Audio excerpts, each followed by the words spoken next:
आज हम पढ़ेंगे न्यूक्लियोफिलिक सब्स्टिट्यूशन यूनिमॉलिक्यूलर रिएक्शन यानी SN1 रिएक्शन हम जिसे कहते हैं।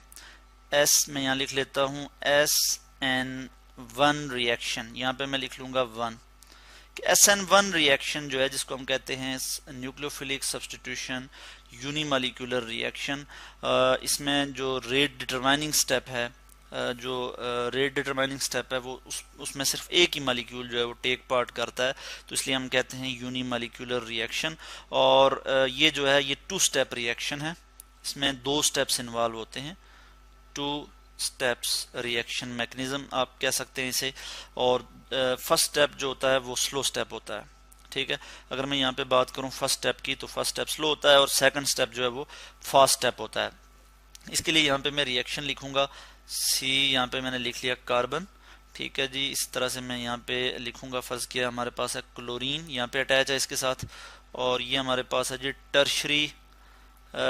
टर्शरी हमारे पास अल्काइल हैलाइड है CH3। और ये जो है क्या करेगा, फर्स्ट स्टेप में क्या होगा कि ये जो है वो आयोनाइज होगा किसी पोलर सॉल्वेंट, कोई भी पोलर सॉल्वेंट हम यूज कर सकते हैं कि फर्स्ट स्टेप जो है ये रिवर्सिबल स्टेप होता है, यानी ये दोनों साइड प्रोसीड हो सकता है, फॉरवर्ड और बैक साइड। और इसमें हम यूज करते हैं कोई भी पोलर सॉल्वेंट, एक्वस एसीटोन हम यूज कर सकते हैं, या फिर हम एक्वस इथाइल अल्कोहल हम जो है यूज कर सकते हैं। फर्ज किया मैं यहाँ पे लिख लेता हूँ इथेनॉल लिख लेता हूँ, या इथाइल अल्कोहल जिसको हम कॉमनली कहते हैं, तो मैं लिखूंगा इथेनॉल, और मैं इस तरह से लिखूंगा एक्वस इथेनॉल हम यूज करते हैं। पोलर सॉल्वेंट है ये, पोलर मीन के इसमें पोल बनते हैं पॉजिटिव नेगेटिव। आप देख सकते हैं अगर मैं इसको इस तरह से लिखूं तो हाइड्रोजन पे पार्शियल पॉजिटिव चार्ज आएगा और ऑक्सीजन पे पार्शियल नेगेटिव चार्ज आएगा, ऑक्सीजन ज्यादा इलेक्ट्रोनेगेटिव है, ठीक है। यानी इस तरह से ये पोलर सॉल्वेंट है, ठीक है। तो पार्शियल नेगेटिव चार्ज है और इस पे पार्शियल पॉजिटिव चार्ज है। जो हाइड्रोजन और ऑक्सीजन के दरमियान जो शेयर्ड पेयर ऑफ इलेक्ट्रॉन है वो ऑक्सीजन की तरफ ज्यादा अट्रैक्टेड है, तो इसलिए ये क्या है, पोलर सॉल्वेंट है। तो हम पोलर सॉल्वेंट की मौजूदगी में ये रिएक्शन जो है वो करवाते हैं, और इसमें क्या होता है कि जो अल्काइल हैलाइड है वो आयोनाइज होता है। अब जब ये आयोनाइज होगा तो कुछ इस तरह से हमारे पास आ जाएगा जी, कार्बोकैटायन की फॉर्मेशन हो जाएगी, और इस तरह से मिथाइल ग्रुप जो है वो अटैच हो जाएंगे CH3 प्लस में यहाँ लिखूंगा क्लोराइड आयन Cl नेगेटिव। ये हमारे पास आ जाता है टर्शरी कार्बोकैटायन, यहाँ पे मैं लिख लूंगा टर्शरी के लिए TER लिखूंगा, और यहाँ पे लिख लूंगा कार्बोकैटायन, यानी कार्बन के पास जो है क्या हो गया जी, डेफिशिएंसी हो गई है इलेक्ट्रॉन की, इसलिए इस पे पॉजिटिव चार्ज आ गया। तो ये क्या है, टर्शरी कार्बोकैटायन है। इस पूरे स्टेप, ये जो स्टेप है इसको हम कहते हैं ये स्लो स्टेप है। ये कौन सा स्टेप है जी, स्लो स्टेप है, और ये स्लोली होता है। ये जो आयोनाइज होता है यानी टर्शरी अल्काइल हैलाइड जो है, या ये जो है क्या होता है जी, ये स्लोली जो है वो आयोनाइज होता है, और टर्शरी कार्बोकैटायन की फॉर्मेशन होती है। टर्शरी कार्बोकैटायन एक इंटरमीडिएट है। इंटरमीडिएट आपको पता है केमिस्ट्री में काफ़ी हम यूज़ करते हैं, ऑर्गेनिक केमिस्ट्री में, कि जो रिएक्शन में जो इंटरमीडिएट स्टेप आता है, जो इंटरमीडिएट प्रोडक्ट आप कह सकते हैं, उसको हम कहते हैं वो इंटरमीडिएट। अब अभी ये कंप्लीट प्रोडक्ट नहीं बनी है, ये रिएक्टेंट और फिर प्रोडक्ट के दरमियान की जो चीज़ है यानी वो इंटरमीडिएट कहलाती है। तो सेकंड स्टेप में क्या होगा कि ये जो हमारा इंटरमीडिएट है यानी टर्शरी कार्बोकैटायन, इस पे फौरी जो है न्यूक्लियोफाइल अटैक करेगा। इस पे क्या करेगा जी, न्यूक्लियोफाइल अटैक करेगा। तो मैं यहाँ पे लिख लूंगा प्लस, यहाँ पे लिखूंगा न्यूक्लियोफाइल प्लस OH को हम यहाँ पे एज न्यूक्लियोफाइल के तौर पे लेंगे कि कोई भी न्यूक्लियोफाइल इस पे अटैक कर सकता है, चूंकि कार्बन डेफिशिएंट है, इलेक्ट्रॉन डेफिशिएंट है, तो न्यूक्लियोफाइल फौरी जो है इस पे अटैक करेगा। अच्छा, न्यूक्लियोफाइल बोथ साइड से अटैक कर सकता है, एक फ्रंट साइड से भी अटैक कर सकता है और बैक साइड से भी जो है वो अटैक कर सकता है, ठीक है। अब हम इसको हम थोड़ा डिटेल में देखेंगे, वो बाद में हम देखेंगे। फिलहाल हम यहाँ पे जस्ट ये देख लेते हैं कि सेकंड जो स्टेप होता है उसमें क्या होता है कि जब न्यूक्लियोफाइल अटैक करता है तो क्या होता है, ये फास्ट अटैक करता है, जल्दी से जो है वो अटैक करता है। तो सेकंड स्टेप जो है वो फास्ट स्टेप होगा। फर्स्ट स्टेप स्लो स्टेप है, तो वो रेट डिटरमाइनिंग स्टेप है कि वो चूंकि स्लोली प्रोसीड होता है तो हम उससे रिएक्शन का रेट फाइंड कर सकते हैं, रिएक्शन की स्पीड फाइंड कर सकते हैं। तो नेक्स्ट स्टेप में हमारे पास कुछ इस तरह से प्रोडक्ट आ जाएगी। मैं यहाँ लिख लूँगा OH, ठीक है, और यहाँ पे हमारे पास प्रोडक्ट क्या आ जाएगी जी, हमारे पास अल्कोहल बन जाएगी इस केस में। और ये हमारे पास आ गया जी टर्शरी अल्कोहल आ गई है।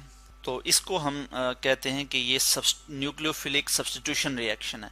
यानी पहले स्टेप में क्या हुआ, फर्स्ट स्टेप में कि जो टर्शरी अल्काइल हैलाइड था वो आयोनाइज हुआ और हमारे पास टर्शरी कार्बोकैटायन एक इंटरमीडिएट आया, और फिर टर्शरी कार्बोकैटायन पे सेकंड स्टेप में न्यूक्लियोफाइल ने फौरन अटैक किया, ये फास्ट स्टेप है, और हमारे पास यहाँ पे टर्शरी ब्यूटानॉल जो है हमारे पास आ गया। तो ये जो है इसको हम कहते हैं SN1 रिएक्शन, जो कि 2 स्टेप में प्रोसीड होता है। मगर हम रेट ऑफ रिएक्शन की बात करें तो रेट ऑफ रिएक्शन डिपेंड करता है सिर्फ जो है वो किस पे, अल्काइल हैलाइड पे, यानी सबस्ट्रेट पे, ठीक है, सबस्ट्रेट पे डिपेंड करता है। ये जिसको हम आपको दिखा रहे हैं कि ये जो है ये क्या है, सबस्ट्रेट है टर्शरी अल्काइल हैलाइड, इस पे रेट डिपेंड करता है। तो मैं यहाँ पे लिखूंगा कि रेट जो है वो डिपेंड करता है किस पे, rate is directly proportional to, यानी रिएक्शन की जो स्पीड है, जो रफ्तार है, वो किस पे डिपेंड करती है, अल्काइल हैलाइड पे, वो अल्काइल हैलाइड पे। और यहाँ पे मैं लिखूंगा सबस्ट्रेट लिख सकता हूँ, या फिर मैं यहाँ पे अल्काइल हैलाइड लिख सकता हूँ, अल्काइल हैलाइड। और इस तरह से हम स्क्वायर ब्रैकेट शो करते हैं, जो कि जिसका मतलब है कंसंट्रेशन, यानी अल्काइल हैलाइड की कंसंट्रेशन पे जो है वो डिपेंड करता है रेट, और इसलिए हम कहते हैं कि ये SN1 रिएक्शन है, ठीक है, कि एक ही मॉलिक्यूल जो है वो रेट डिटरमाइनिंग स्टेप में रोल प्ले कर रहा है और रेट को जो है वो रिएक्शन के रेट को डिटरमाइन कर रहा है। तो इसलिए हम इसको SN1 रिएक्शन कहते हैं। इसके अलावा हम थोड़ी सी मजीद इसमें बात कर लेते हैं। हम फर्ज किया इसको यहाँ से कॉपी करके मजीद इसके मतलब कुछ डिटेल में बात कर लेते हैं कि अगर न्यूक्लियोफाइल जो है हमारे पास अटैक करता है, बैक साइड से अटैक करता है या फिर फ्रंट साइड से अटैक करता है, तो हमारे पास क्या पॉसिबिलिटी है प्रोडक्ट की।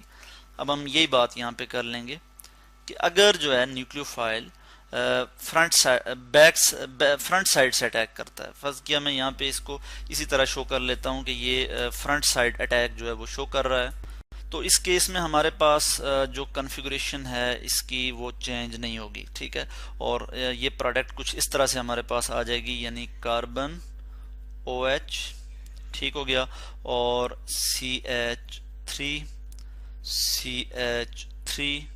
CH3 यानी इसमें क्या होगा कि रिटेंशन ऑफ कॉन्फ़िगरेशन होगी, यानी कॉन्फ़िगरेशन चेंज नहीं हुई है कार्बोकैटायन की। इसी तरह से मैं अगर यहाँ पे एक और जो है वो न्यूक्लियोफाइल अगर बैक साइड से अटैक करता है, एक और एग्जांपल देता हूँ आपको, इसमें भी मैं आपको यहाँ पे बता देता हूँ कि इस केस में क्या होगा। इस केस में हम देख सकते हैं कि न्यूक्लियोफाइल जो है जब अटैक करेगा और बैक साइड अटैक करेगा, यानी बैक साइड से क्या मुराद है, इस चीज को हम यहाँ पे देख लेते हैं।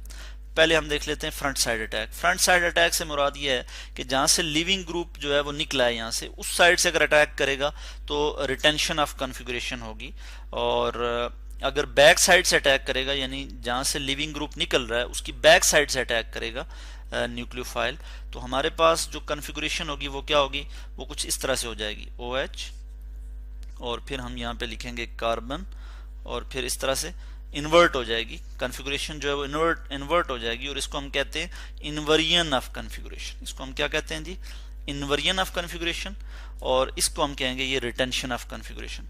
तो 50% हमने देखा कि 50% रिटेंशन ऑफ कॉन्फ़िगरेशन है, रिटेंशन, और 50% जो है इन्वर्जन हो सकती है इस केस में, इन्वर्जन, VRSION। तो इस तरह से हमने यहाँ पे बात की कि 50% इस केस में इन्वर्जन हो सकती है और 50% जो है वो रिटेंशन हो सकती है। उसकी वजह क्या है कि न्यूक्लियोफाइल किस तरफ से अटैक करता है। अगर न्यूक्लियोफाइल उसी साइड से अटैक करता है, यानी फ्रंट साइड अटैक करता है कि जहाँ से लिविंग ग्रुप निकला है, तो रिटेंशन ऑफ 50% जो है वो रिटेंशन ऑफ कॉन्फ़िगरेशन होगी, या फिर हम कहते हैं कि जो प्रोडक्ट आएगी वो रिटेंशन ऑफ कॉन्फ़िगरेशन से आएगी कि कार्बोकैटायन की कॉन्फ़िगरेशन चेंज नहीं होगी। और अगर बैक साइड अटैक कर रहा है, ठीक है, बैक साइड अटैक कर रहा है न्यूक्लियोफाइल, यानी जहां से लिविंग ग्रुप निकल रहा है उसके बैक साइड से, तो कन्फिगुरेशन क्या होगी जी, इन्वर्जन ऑफ कन्फिगुरेशन होगी। और हमारे पास हम देखते हैं कि ओवरऑल जो है 50% इन्वर्जन होती है और 50% रिटेंशन होती है कन्फिगुरेशन की। ठीक है, तो इस तरह से हमने बात की SN1 रिएक्शन की। और इसमें हम ये भी देखते हैं कि जो SN1 रिएक्शन है ये टर्शरी अल्काइल हैलाइड जो है वो always give SN1 reaction. Tertiary मैं यहाँ लिख लूंगा TERTIARY, टर्शरी अल्काइल हैलाइड के लिए मैं इस तरह से RX लिख लूंगा। ये हमेशा जो है वो SN1 रिएक्शन देंगे। मैं यहाँ पे इसको ठीक करके लिख लूँ, SN1 रिएक्शन देंगे। और जो सेकेंडरी अल्काइल हैलाइड हैं वो उनके लिए दो पॉसिबिलिटीज हैं सेकेंडरी अल्काइल हैलाइड के लिए, कि वो SN1 भी दे सकते हैं, SN1 reaction, and SN2 reaction भी दे सकते हैं, SN2 रिएक्शन। और जो प्राइमरी अल्काइल हैलाइड हैं वो SN2 रिएक्शन देते हैं। तो इस तरह से आज हमने डिस्कस किया SN1 रिएक्शन, यानी यूनिमॉलिक्यूलर न्यूक्लियोफिलिक सब्स्टिट्यूशन रिएक्शन।